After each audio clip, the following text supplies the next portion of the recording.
D'abord, je veux exprimer une pensée pour les proches de cette surveillante qui a été tuée par un élève de 14 ans aujourd'hui. Pour ses proches, pour ses collègues aussi, pour les élèves de cet établissement, les parents et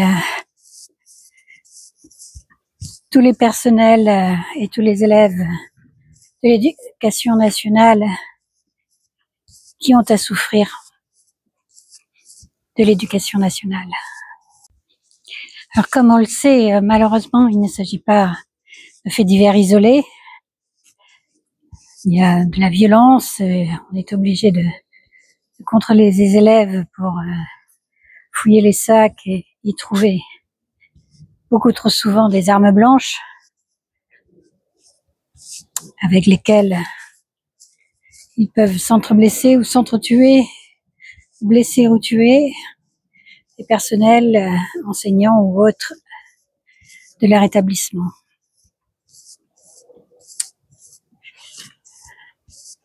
Alors, évidemment, il y a des récupérations politiques, des indignations tout à fait normales, hein, des expressions de l'horreur que cela suscite, tout à fait normales, et qui peuvent être plus ou moins, évidemment, récupérées politiquement de tout côté.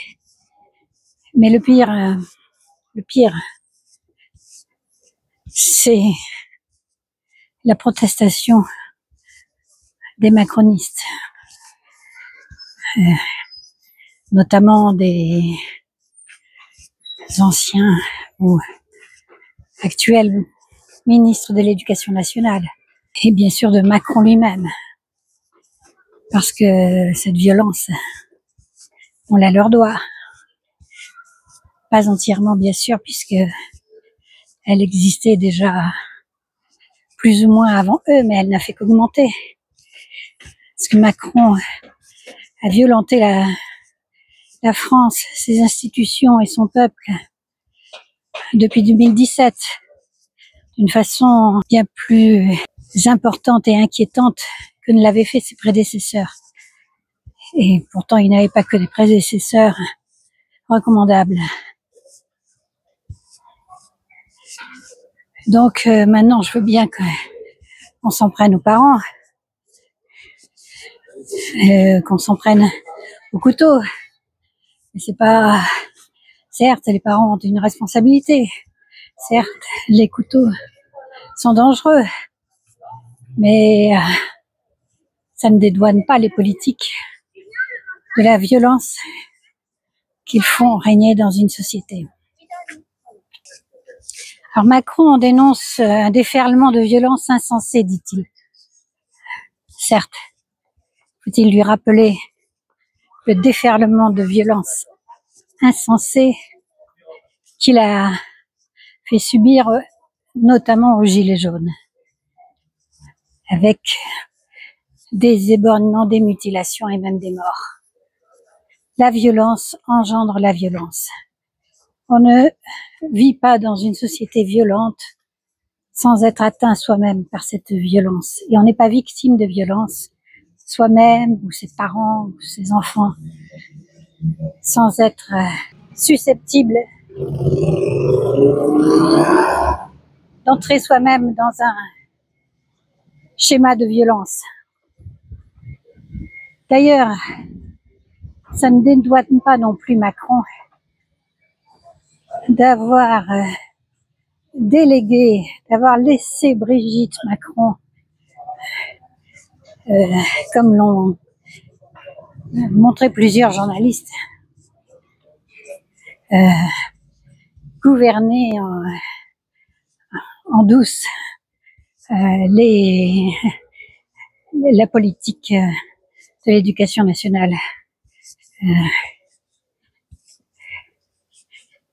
Et Brigitte Macron, c'est quelqu'un qui a pratiqué la violence au moins symbolique.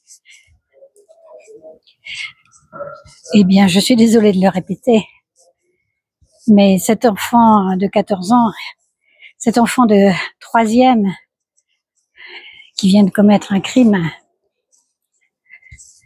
c'était un enfant du même âge, de la même classe que Emmanuel Macron, quand Brigitte Trogneux, sa prof, s'est permis de s'en prendre à lui. Et ça, vous savez, c'est quand même quelque chose d'une symbolique extrêmement importante et dangereuse. Parce que ça, tout le monde le sait. Les élèves le savent. Et c'est pas quelque chose à laquelle on pense tous les jours, mais ça travaille l'inconscient. Ça, vous savez, c'est pas pour rien que on critique les religions dans ce qu'elles travaillent dans les inconscients des gens, hein, ou les sectes. Mais là, c'est pareil, c'est une symbolique qui travaille l'inconscient des gens. On sait qu'il y a un crime, en fait, au départ de toute cette histoire, au départ de l'histoire d'un couple qui gouverne la France. Et dont d'ailleurs, on a vu que la violence ne s'était pas arrêtée à l'adolescence d'Emmanuel Macron, avec l'histoire de la gifle l'autre jour. Une histoire qui arrive au moment de l'anniversaire de la dissolution de l'Assemblée, qui était une violence inouïe aussi faite à toute la France. Et en ce moment d'anniversaire, où Macron continue à prétendre que si ça n'a pas marché, c'est parce que ça n'a pas été compris. Donc en fait, il accuse encore une fois les victimes de sa mauvaise politique, de sa bêtise, d'être responsables des conséquences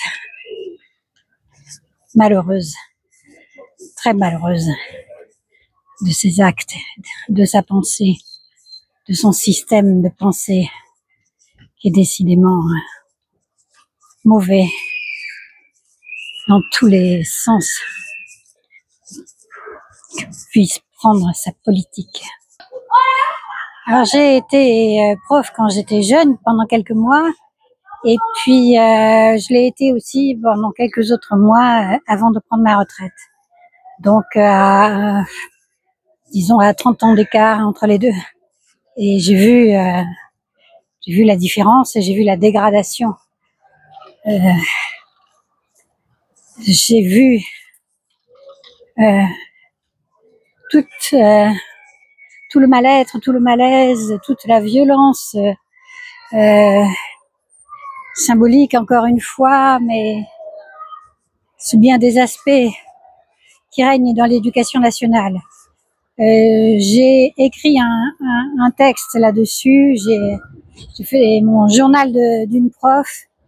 Je vous mettrai le lien dans la barre de description, c'est pour ceux qui seraient intéressés de le lire.